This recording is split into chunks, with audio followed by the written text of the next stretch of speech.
Lantai 3, Gedung BNN. This is CNS Corner.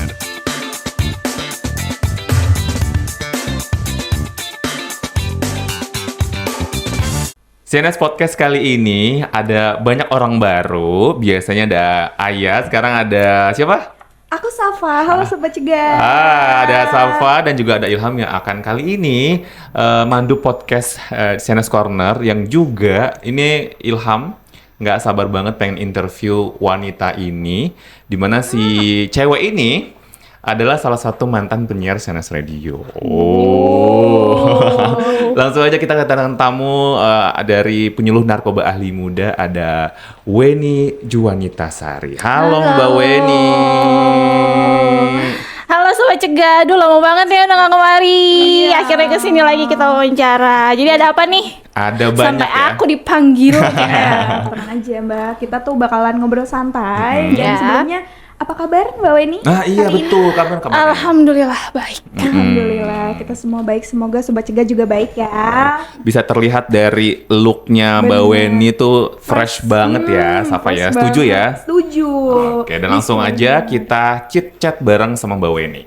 Mbak Weni kan sebagai penyuluh narkoba ahli muda, yang kalau kita bukan sandingkan sih, kita patenkan lah, punya baby face, kayak muda mulu ya, dan juga sering banget dibilang masih masuk ke circle-nya kita Gen Z gitu. Nah sebenarnya gimana sih menurut Mbak Weni pergaulan remaja di lingkungan sekolah yang sebenarnya tuh kayak apa? Oke, pergaulan remaja di lingkungan sekolah. Untuk saya yang pernah remaja pada zamannya, gitu ya. Sebenarnya pergaulan sih tergantung dari gimana keluarga dia membentuknya. Dan pergaulan itu sangat bukan penting ya, sangat dibentuk oleh lingkungan, kayak gitu. Jadi misalnya seorang anak yang ibaratnya udah usia remaja, dia bisa terbentuk nih karakternya dari keluarganya dulu sebelum dia menghadapi lingkungan di sekolah yang lebih luas gitu. Jadi setuju banget ya kalau misalkan ternyata tuh cerminan anak tuh keluarga ya, baru dah lingkungan. Jadi ketika kita tahu dia cerminan seperti apa, berarti keluarganya baik-baik juga gitu. Aku juga mau nanya nih Kak Ilham sama Mbak Weni soal remaja gitu ya. Kita semua pernah melewati masa remaja kan, dan remaja tuh sukanya tuh explore gitu Mbak. Jadi pasti. Dia tuh pengen coba-coba, semua hal pengen dicoba. Tapi kan nggak semua hal bisa dicoba gitu. Ada yang baik dan ada yang buruk nih. Nah menurut Mbak Weni sebagai penyuluh nih, gimana sih cara Mbak Weni memberikan insert materi bahaya penyalahgunaan narkoba agar diterima sama remaja? Oh gitu. Gimana caranya menginsert materi penyuluhan untuk remaja supaya bisa diterima, didengarkan gitu ya. Pertama, kalau kau ini sendiri ya, kok jadi nggak apa-apa gitu, biar kita lebih dekat ya. Oh jadi kayak penyuluhan. Ya jadi kalau saya sendiri gitu, setiap penyuluhan selalu bilang kamu harus percaya sama diri kamu sendiri. Itu satu. Kamu percaya kamu bisa, gitu ya. Kamu harus percaya kamu percaya sama diri kamu sendiri. Kalau kamu itu bisa, itu pasti ada timbul rasa percaya diri supaya kamu bisa menghadapi orang di lingkungan gitu. Jadi kayak misalnya karena ketika kita udah di sekolah, kita udah di luar rumah, nggak kelihatan mata sama bapak ibu, itu yang bisa jaga diri kita itu kan diri kita sendiri, termasuk remaja. Nggak cuma remaja, kita pun di sini juga kayak gitu kan. Kita bisa memutuskan mana yang negatif, mana yang positif. Itu pasti dari diri kita sendiri. Nah, yang bisa memutuskan itu si remaja ini sudah terbentuk belum nih di dalam keluarganya? Apakah dia diberikan kayak pendidikan yang tentang agamanya mungkin diperkuat, atau tentang orang tuanya yang komunikasi mereka yang baik, seperti itu. Karena memang banyak banget remaja yang tidak dekat dengan orang tuanya. Jadi lebih percaya sama temennya gitu kan. Itu banyak banget yang kayak gitu. Apalagi di lingkungan sekolah. Cerita pacar aja lebih nyaman ke teman dibanding sama orang tua. Coba, ya kan? Nah, hal-hal seperti itu yang harus dibangun di dalam keluarga. Sebenarnya pergaulan remaja itu akan lebih baik kalau ada orang tua yang bisa insert di kehidupan remaja, di kehidupan anaknya kayak gitu. Tapi kan sebenarnya kalau misalkan si remaja ini lebih nyaman ke temennya, sebenarnya kan menurut Mbak Weni itu tuh baik atau enggak sih? Karena kan orang tua juga worry ya. Mungkin Mbak Weni juga sebagai orang tua kan, kalau misalkan punya anak nggak cerita, terus tiba-tiba kita nggak tahu kenakalan remaja itu di luar seperti apa gitu, Mbak Weni.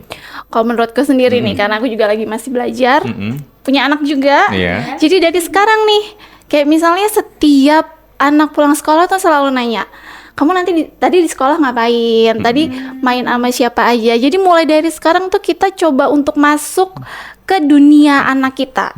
Jangan cuman pulang sekolah, taruh tas, terus ada PR nggak? Ada ini nggak? Udah kerjain? Nggak kayak gitu. Tapi lebih kayak yang tadi di sekolah ngapain aja? Kamu seneng nggak main sama si ini? Kamu diapain di sekolah? Kayak gitu. Jadi kita coba mencintai dunia anak kita gitu, dunia remaja. Jadi kita bisa insert. Jadi ketika dia udah remaja, terus dia suka akan sesuatu, misalkan nonton konser, kita bisa tuh nemenin gitu, daripada dia kebanding tapi nonton sama temen, ibu kalau ikut juga boleh kok gini, gitu? sekalian jagain aku, misalnya kan kayak gitu, ya kan? Iya, kalau kita dari awalnya udah membangun komunikasi seperti itu. Jadi kita berusaha kayak anakku nih, dia lagi seneng banget yang namanya Lego gitu. Ajak nih, ini ada Lego yang baru kayak gini loh. Jadi kan dia merasa nyaman sama kita untuk cerita, untuk apa gitu. Jadi buat posisi kita tuh bisa buat teman, sebagai sahabat, sebagai orang tua pun juga bisa gitu. Oke, tadi kan berarti artinya Mbak Weni itu sebagai orang tua dan juga sebagai penyuluh narkoba ahli muda ini kayak ngerasa harus bonding ya sama remaja ya, penting ya. Bonding. Nah, penting banget. Nah, mungkin Mbak Weni sempet kayak sering tahu sebenarnya kenakalan remaja yang terjadi saat ini tuh seperti apa sih? Kayak mungkin nakalin temen-temennya atau apa gitu. Ada cerita nih, anakku kan masih TK ya, jadi nggak usah remaja, anak TK pun juga bisa nakal gitu. Jadi ada suatu ketika anakku dipukul sama temen di sekolahnya, padahal masih TK ya, jadi tapi dia orangnya tukang mukul, tukang gitu deh. Selidik ternyata orang tuanya adalah anggota DPR. Iya, yang mungkin dalam seminggu aja belum tentu ketemu sama anaknya. Nah, terus sempat kejadian juga ngelihat mata sendiri, anaknya itu diantar sama supir satu, sama mbaknya satu, sama yang ada mbak, pokoknya ada mbak dua. Yang satu ternyata buat bawain barang, yang satu buat bawain makanan. Luar biasa kan? Ya kan? Nah, terus tiba-tiba dapat nih laporan dari missnya. Bun, maaf tadi Dennis dipukul sama ini, nangis segala macam. Terus ya ternyata dari situ kita lihat kalau bonding sama anak kecil, maksudnya dari kecil aja kita nggak bisa bonding, gimana nanti gedenya. Kayak gitu kan. Nah, sebagai penyuluh sendiri, makanya setiap penyuluhan kami ini suka nyampein, coba bangun hubungan komunikasi yang efektif, atau nggak usah bahasa efektif ya, bangun komunikasi yang enak sama orang tua gitu. Coba kalau misalkan orang tua juga sebenarnya harus butuh dua arah. Orang tua juga harus tahu anak dalam kondisi mungkin capek di sekolah, nilainya mungkin jelek, dan anak pun juga tahu kalau kondisi orang tua juga bisa stres, cicilan banyak, gitu kan? Curhatan ya. Iya, iya kayak gitu. Jadi dua-duanya mesti sama-sama harus punya waktu. Coba dibicarakan di dalam keluarga, harus punya waktu, mungkin entah malam hari, entah pas setelah makan malam, kita kumpul bersama, duduk bersama, dek kamu ngapain di sekolah tadi, terus tadi ibu gini loh di rumah, gini, mungkin bisa di situ. Berarti memang dilihat dari keluarganya dulu ya Mbak ya? Kalau menurutku gitu. Nah, bagaimana nih cara terbaik Mbak Weni ya kan? Karena kan kenakalan remaja ini PR-nya nggak cuma di keluarga, di sekolah juga ya kan? Karena anak-anak tuh bertemunya tuh keluarga, terus guru-guru, teman-teman. Nah, terus gimana sih cara Mbak untuk membuat anak Mbak ya biar menjadi ya anak yang baik gitu kan, yang nurut sesuai dengan aturan, tapi versi Mbak sendiri gitu ya. Sebenarnya semua cara tuh banyak ya. Cuman kalau saya sendiri sih, apalagi kalau dari remaja paling sering tuh kenakalan bully ya atau gimana? Iya, benar. Ya kan, paling bully ya. Tuh bully tuh kenapa sih gitu kan? Kenapa bisa ada bully? Ya mungkin karena itu ada satu anak yang merasa superior, dominan gitu kan. Terus nanti mungkin ada lagi yang merasa nggak percaya diri Iya, atau apa, atau dia merasa ada yang insecure. kurang di dirinya gitu kan, insecure atau apa gitu kan. Kalau ini sendiri selalu nanemin nih, mumpung anakku masih kecil, jadi selalu bisa yang Danes kalau mau ke depan bilang, kalau nggak mau bilang, kalau suka bilang, kalau enggak bilang enggak gitu. Jadi mulai belajar harus bisa mengungkapkan. Kalau ada temennya yang nakal, misalkan Danes dipukul nih, pukul lagi, aku bilang gitu. Enggak, tapi memang harus kayak gitu. Iya. Jadi seorang anak kita harus diajarkan untuk bisa menyelesaikan masalahnya sendiri. Betul. Mainan kamu rebut lagi, jangan ngadu. Kalau kamu udah nggak bisa atau dia udah pakai kekerasan, udah mukul Danes nih, kayak kemarin si temen Danes mukul, baru bilang sama Miss. Kalau udah ada yang mukul baru bilang sama Miss. Tapi kalau kamu bisa pukul sendiri, pukul lagi balik, nggak apa-apa. Nanti mau datang gitu. Iya kayak gitu. Jadi lebih mengajarkan apa ya? Mengungkapkan, berani mengungkapkan. Terus kalau Danes ngerasa nggak berani, ya udah bilang kenapa. Tapi kalau berani bilang, belajar untuk mengungkapkan dan harus percaya diri gitu. Aku nggak pernah, dia suatu saat pernah di rumah cerita, aku nggak berani ke depan soalnya aku malu ini. Aku ternyata dia pengen dikuncir gitu ke depan. Oh yaudah besok dikuncir, oh gitu. Jadi kan kita tahu ya, kadang kita nanya kan, kadang jangan tiba-tiba marah, kenapa nggak mau, kamu tuh harus mau gini kayak gitu. Jadi kita tahu apa maunya anak, terus kita bisa, oh ya udah berarti harus begini. Jadi komunikasinya ada. Komunikasinya penting ada, komunikasi. penting. Tapi sebenarnya kan di luar sana ya banyak banget nih kasus-kasus lingkungan sekolah yang mungkin banyak kenakalan remajanya, yang disayangkan banget si pelakunya ini menormalisasikan bahwa itu sebenarnya candaan, ya kan, bercanda. Tapi sebenarnya kan kenakalan remaja ini tuh kita nih ya, mungkin Mbak Weni sebagai orang tua tuh nggak bisa menghindari, karena kan mungkin memang mereka fasenya pengen hal-hal yang mereka pengen tahu gitu ya. Apakah mungkin sebagai penyuluh narkoba ahli muda, apakah sebenarnya bukan kenakalannya yang kita ajarkan atau hindari, mungkin kita harus bangun anak ini biar bisa punya pendirian atau kekuatan untuk melawan. Gitu. Atau gimana nih Mbak Weni? Kalau udah bicara keluar sebagai penyuluh, pasti kan dia kaitkan sama perilaku negatif. Perilaku negatif itu bisa ngerokok, jadi ngerokok terus kita kena narkoba. Awalnya coba-coba tapi kok enak gitu kan, terus jadi terus gitu kan. Gimana si anak ini supaya bisa terampil gitu kan, menolak gitu betul. ya. Pertahanan diri. Pertahanan diri. Ketahanan diri remaja. Nyambung. Oke, kalau menurut kami ini sendiri, sebenarnya kalau institusi kita sendiri ini kan sudah bekerja banyak ya di bidang pencegahan gitu kan. Salah satunya dengan sosialisasi, penyuluhan, KIE dan segala macam itu kita selalu melakukan itu. Nah, yang pasti itu kita harus juga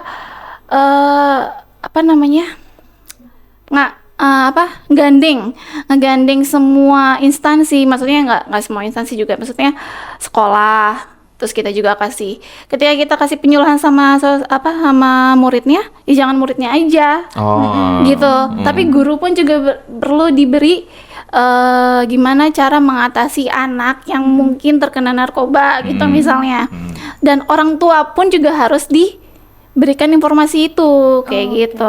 Jadi ketika semua lingkungan kayak di sekolah itu kan yang paling penting kan guru, murid, orang tua gitu ya, untuk menghadapi si anak ini gitu. Misalkan kalau semuanya mengerti tentang apa perilaku negatif, apa itu rokok tuh nggak baik, apalagi narkoba. Kalau misalkan semua lingkungan di si anak ini mengerti tentang bahaya itu, pasti kita bisa si guru, orang tua itu juga bisa membuat circle yang baik gitu untuk si anak gitu. Jadi sehingga mulai dari orang tua, kayak misalkan kamu nggak usah jajan deh di luar, di sekolah nanti mama tiap hari bikinin bawa masakan atau ada catering yang udah mama pesan bagus gini gitu kan. Nah di sekolah pun juga, oh tenang aja bu, kalau nggak bawa makan kita nyiapin kantin sehat. Jadi kita nggak ada pedagang-pedagang luar yang masuk ke sekolah misalnya kayak gitu.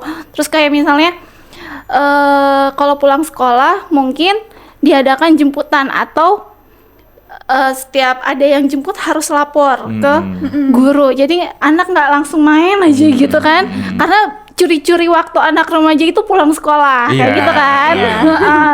Kalaupun juga mau main nih kita bisa bilang kan mau sama ini kesini sama siapa kayak gitu.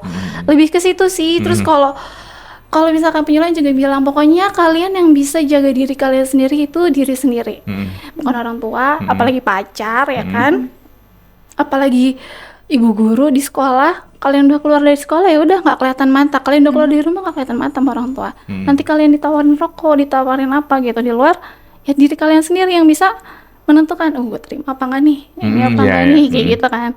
Jadi ya sama aja sih, cintai diri sendiri, terus percaya sama diri sendiri, kayak gitu-gitu, lebih nanemin kayak gitu. Oke, jadi banyak apa sih, ada komponen-komponen yang kalau ketiganya digabungin tuh jadi yang bilang Mbak Weni bilang circle-nya jadi baik ya. Dan yang tadi kalau remaja di pulang sekolah kita nggak bisa ngelihat kan, nggak kasat mata orang tua tuh. Jadi Iya, benar. kita sebagai remaja gitu ya harus punya ketahanan diri yang Ketahanan kuat diri yang banget. Iya gitu. By the way nih ya Mbak, kan banyak banget karakter anak sebenarnya yang bisa kita lihat gitu kan.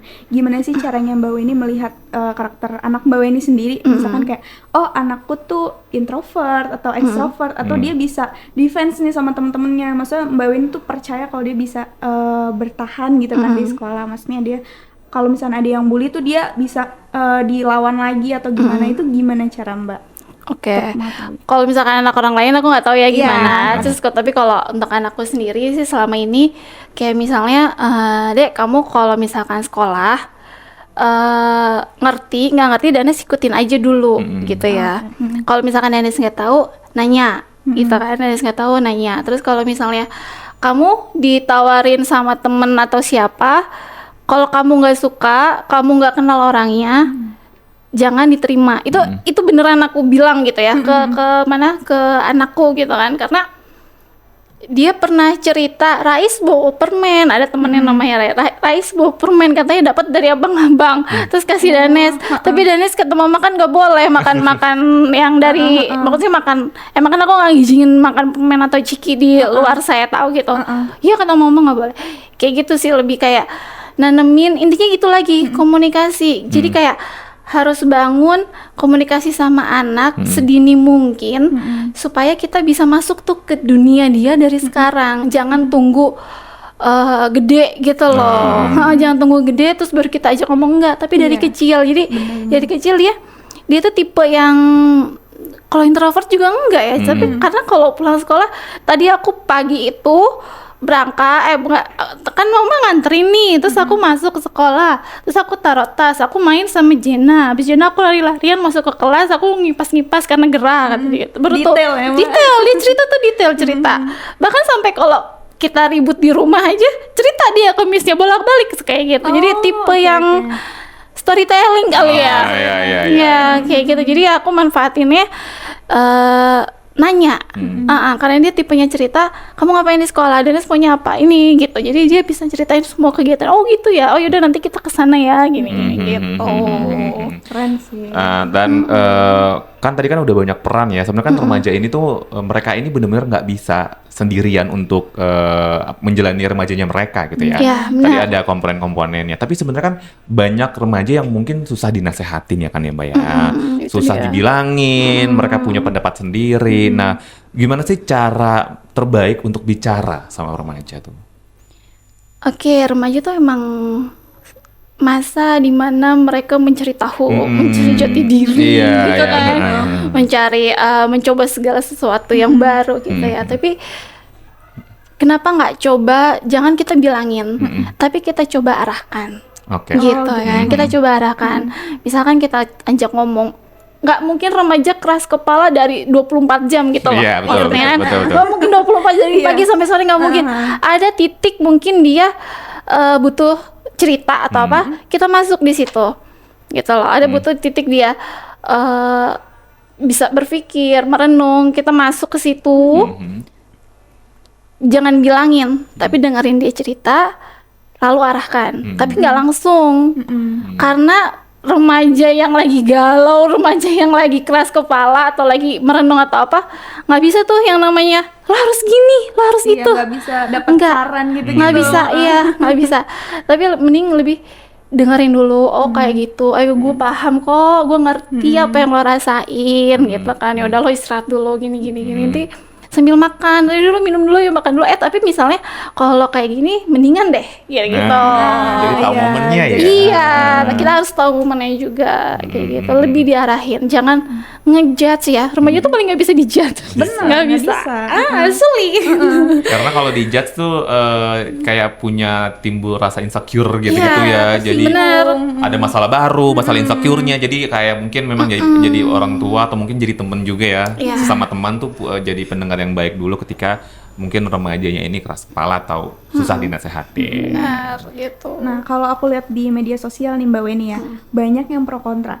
Jadi katanya orang tua itu harus menjadi bestie buat anaknya, biar ya anaknya terbuka mau komunikasi. Tapi ada juga yang bilang, oh orang tua sama anak ya udah biarlah menjadi orang tua dan anak, jangan jadi bestie. Takutnya nanti malah jadi kelewatan, maksudnya kayak jadi kurang ajar gitu, tidak sopan terkesan. Jadi sebenarnya aku masih bingung nih gitu. Jadi baiknya tuh gimana sih antara hubungan orang tua dan anak? Nah sebenarnya gini, hubungan orang tua dan anak itu saya juga masih belajar, tapi yang saya rasain selama ini emang benar harus ada batasan tetap antara ya gue orang tua, lo anak, harus ada kayak gitu.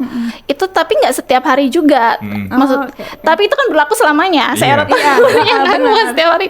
Tapi di hari-hari perjalanan itu adalah kita harus yang namanya anak tuh juga bisa stres loh, gitu kan. Anak tuh juga bisa malu gitu ya.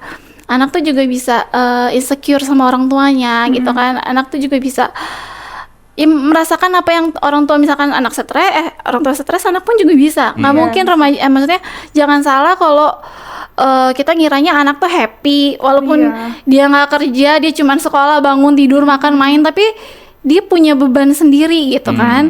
Nah disitulah maksudnya makanya tadi saya bilang tuh ada waktu kita memahami anak sebagai teman, ada waktu kita memahami anak sebagai sahabatnya dia gitu, atau dan ada waktu sebagai orang tua pastinya. Pas orang tua pasti kita di saat kita mengarahkan, kan nggak mungkin kalau teman kan paling cuma dengerin, tapi ketika sama orang tua kita mengarahkan yang lebih baik. Menurut ibu begini deh gitu, oh gitu ceritanya, terus gimana kalau kamu mau ini, ya aku maunya gini, kalau kamu misalnya A aja mau nggak, itu lebih enak loh kan gitu caranya.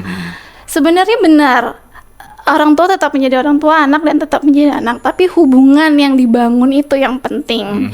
Kayak gitu, ketika hubungan anak itu sadar secara dia anak, orang tua berperan sebagai orang tuanya dengan benar gitu, pasti hubungan itu akan lebih baik lagi daripada gue orang tua, lo anak, lo harus ikut apa kata gue. Itu sulit. Semua harus menurut orang tua. Jadi disetir gitu ya Mbak.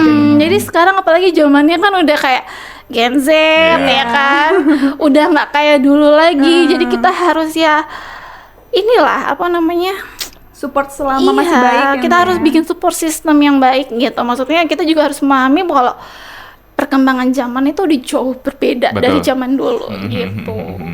Oke deh, terakhir Mbak Weni ya.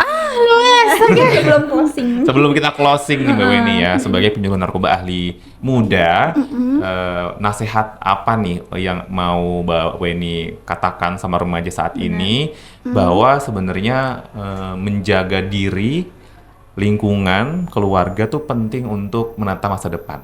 Jadi dewasa, terus nanti ada step kehidupan lainnya. Gitu. Untuk remaja sekarang,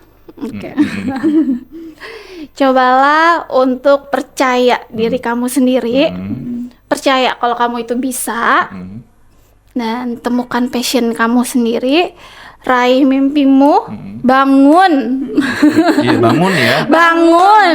Jadi jangan cuma gue mau jadi ini, gue mau jadi ini, tapi nggak bangun gitu loh, nggak berdiri, nggak langsung mengejar gitu dan bangun. Jadi itu intinya ya, kamu harus percaya diri kamu kalau kamu itu bisa gitu, karena nggak ada di dunia ini yang apa ya namanya, kalau berusaha itu pasti bisa gitu, kecuali kamu nggak mau usaha gitu. Tuh, sobat cegah ya, motivasi buat kita juga ya Kak Ilham Betul, ya. betul. Oke, terima kasih Mbak Weni. Kita ngobrol tuh nggak berasa, pokoknya ngalir gitu aja. Tiba-tiba udah di akhir podcast ya. Benar. Dan terima kasih juga Sobat Cegah udah nontonin kita berdua sama Mbak Weni. Dan kita akan ketemu lagi di podcast selanjutnya dengan narasumber yang menginspirasi. Kita pamit. Dadah.